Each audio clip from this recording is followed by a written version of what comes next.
YCP MLA రోజా తాజాగా AP మంత్రుల వ్యవహారంపై మాట్లాడారు. వైఎస్ఆర్ కాంగ్రెస్ పార్టీ అధ్యక్షుడు వైఎస్ జగన్మోహన్ రెడ్డి ప్రకటించిన 9 హామీలపై టీడీపీ సవాల్ను తాము స్వీకరిస్తున్నామని ఆ పార్టీ ఎమ్మెల్యే ఆర్కే రోజా అన్నారు. జగన్ పథకాలపై అనుమానాలు ఉంటే వెంటనే చంద్రబాబు రాజీనామా చేయాలని, అప్పుడు జగన్ చేసి చూపిస్తాడని ఆమె తెలిపారు.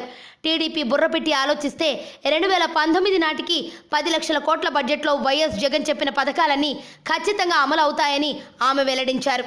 మంత్రి యనమల అసెంబ్లీ పెడితే జగన్ ఎలా వీటిని అమలు చేస్తారో తెలుపుతారు అంటూ సవాల్ చేశారు ఎమ్మెల్యే రోజా. అయినా మా పార్టీ ఎవరి సలహాలు తీసుకుంటే టీడీపీకి వణుకు ఎందుకు వస్తోంది అంటూ మండిపడ్డారు. అయితే నరేంద్ర మోదీ గత ఎన్నికల్లో ప్రశాంత్ కిషోర్ సలహాలు తీసుకున్నారు. ఆయనకు నాయకత్వం లోపించిందా అనేది టీడీపీ నాయకులు తెలపాలన్నారు. మరి ఎందుకు మోదీతో కలిసి ఎన్నికలకు వెళ్లారో చెప్పాలి. అంతేకాదు ప్రచారం కోసం పవన్ కళ్యాణ్ కాళ్లు ఎందుకు పట్టుకున్నారో తెలపాలి అన్నారు రోజా. జగన్కి కాదు ప్రశాంత్ కిషోర్పై కూడా వీరు విమర్శలు చేస్తున్నారు అంటూ రోజా విరుచుకుపడ్డారు. ఓటుకు కోట్లు కేసులో చంద్రబాబు అడ్డంగా దొరికిపోయి విజయవాడకు పారిపోయారు. చంద్రబాబుకి ఆయన కొడుక్కి రాష్ట్రాన్ని దోచుకోవడమే పని అంటూ మండిపడ్డారు. మంత్రి లోకేష్ ఏమి మాట్లాడతాడో ఆయనకే తెలియదు, మళ్ళీ సవాళ్లు విసురుతాడు. లోకేష్ని చూస్తే కామెడీ ఆర్టిస్ట్ గుర్తుకొస్తారు.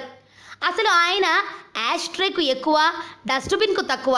మీరు చేసిన దోపిడీలకు సిబిఐ విచారణకు సిద్ధం కావాలి.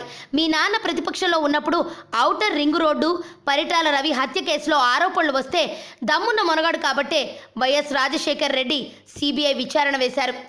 మీ తండ్రి కొడుకులు తప్పు కాదు నిప్పు అని అనుకుంటే సిబిఐ విచారణకు సిద్ధం కావాలి అన్నారు రోజా. లోకేష్ ఇంకోసారి సవాల్ విసిరితే డిక్కీ బలిసిన కోడి చికెన్ షాప్ ముందుకెళ్ళి తొడగొడితే ఏమవుతుందో పప్పుకు కూడా అదే పరిస్థితి ఎదురవుతుంది అని అన్నారు. సోమిరెడ్డి సోది చెబుతాడు కాబట్టే ఎమ్మెల్సీ పదవి, మంత్రి పదవి ఇచ్చారు అని రోజా విరుచుకుపడ్డారు. ఆరోగ్యవంతమైన జీవితం కోసం మనం పాటించాలి కొన్ని నియమాలని. చిన్ని చిన్ని చిట్కాలతో చింతలేని జీవితాన్ని ఎలా గడపాలి అనే దానికి వీక్షిస్తూనే ఉండండి మన ఆరోగ్యం యూట్యూబ్ ఛానల్. మరిన్ని ఆరోగ్య సూత్రాలకు సబ్స్క్రైబ్ చేసుకోండి.